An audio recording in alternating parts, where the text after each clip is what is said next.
L'actualité des réseaux sociaux avec vous, Charles. En Floride, le gouverneur signe une loi pour empêcher la censure des responsables politiques sur les réseaux sociaux. Oui, une loi en réponse directe à la censure de Donald Trump sur la plupart des réseaux.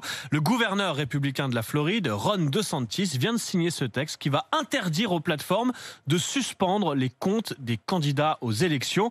Il s'agit selon lui de lutter contre la censure appliquée par les GAFA, une censure à géométrie variable, comme le rappelle le gouverneur de Floride. Alors que Donald Trump est banni de ses réseaux, et bien pendant ce temps, des dirigeants iraniens peuvent tenir des propos antisémites sans être inquiétés par les GAFA.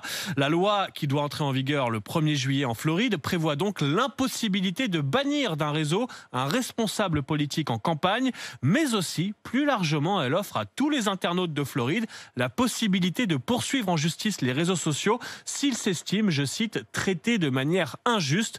En clair, de nouvelles armes juridiques pour les internautes face aux géants du web.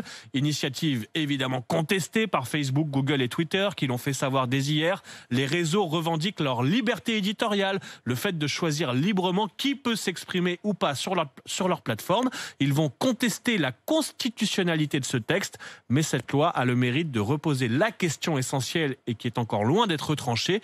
Quelle est la frontière entre régulation et censure sur les réseaux sociaux? Et puis une tendance surprenante sur Instagram, se faire bronzer le périnée. Oui, Apolline, tendance qui surprise, allie souplesse et ridicule, lancée par une influenceuse américaine, une certaine Megan Whitson. Sur Instagram, elle a publié plusieurs clichés sur lesquels on la voit nue, allongée sur le dos, les jambes en l'air, afin de faire bronzer ses parties les plus intimes. Une pratique dont elle vante les vertus à ses abonnés. Vitamine D, antidépression, amélioration du sommeil, on ne compte plus les bienfaits d'un périnée bronzé selon elle. Résultat... Faut avoir un balcon un peu à l'écart. Oui, voilà. Sauf si on veut faire profiter tout le monde de son périnée. En tout cas, elle fait des adeptes, des femmes, mais aussi des hommes qui publient sur Instagram leurs plus beaux clichés, les jambes en l'air face au soleil. Des photos toutes plus ridicules les unes que les autres, mais surtout une pratique potentiellement dangereuse selon les dermatologues interrogés, car on ose imaginer les ravages d'un coup de soleil sur cette partie très intime et un coup à se gâcher les vacances.